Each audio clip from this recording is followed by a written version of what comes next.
হবে, তোর ভিডিওর দিকে নয়। আমার শরীর বেঁচে থাকলে তোর ভিডিও হাজার একটা হবে। আইটিআই মোড় ঘোরা হয়ে গেছে, ও অসুস্থ হয়ে যাচ্ছে, পাখা নিয়ে বেরিয়েছে। দেখো মানে কি বলবো, যত আমাদের রুগী মানে আমাদের ঘরে এসেই পড়ে। আবার এসে দেখো না, আবার আনারকেলি ড্রেস করেছে। আইটিআই দেখা হয়ে গেছে খুব তাড়াতাড়ি, তা আমরা রথতলার দিকে চলে এসেছি। রথতলা নাকি আইটিআই দিয়ে খুব ভালো হয়েছে, তা দেখি কীরকম। আগে একটু ঠান্ডা ঠান্ডা খেয়ে নিই, যেন এই যা গরম পড়েছে না, কি বলবো। এরপরে তো আবার একটু ভালো ভালো কিছু খাওয়া দাওয়া করতে হবে, তাই এটা খেয়ে আগে হজম শক্তিটা একটু বাড়িয়ে নিই। কারণ পুজোর মধ্যে তো একটুখানি এটা ওটা খাওয়া চলবেই, তার জন্য আগে ঠান্ডাকে আগে আমাকে পেটটা সঠিক রাখতে হবে, তাহলে খাবারগুলো হজম হবে।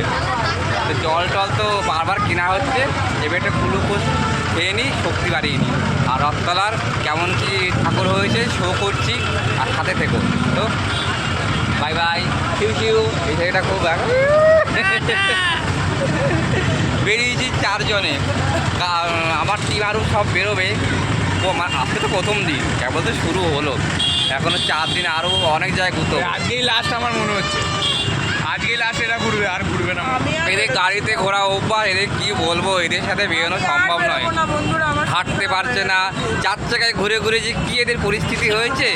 দেখো শরীর খারাপ দেখো, দিন দিন রোগায় হয়ে যাচ্ছে, এত রোগা, এরপরে রাস্তা দিয়ে আর চলতে পারবে না, গড়িয়ে গড়িয়ে হাঁটতে হবে। যাই হোক, কাকুটা হাসছে দেখো আমাদের কথা শুনে। তো বাই, সি ইউ।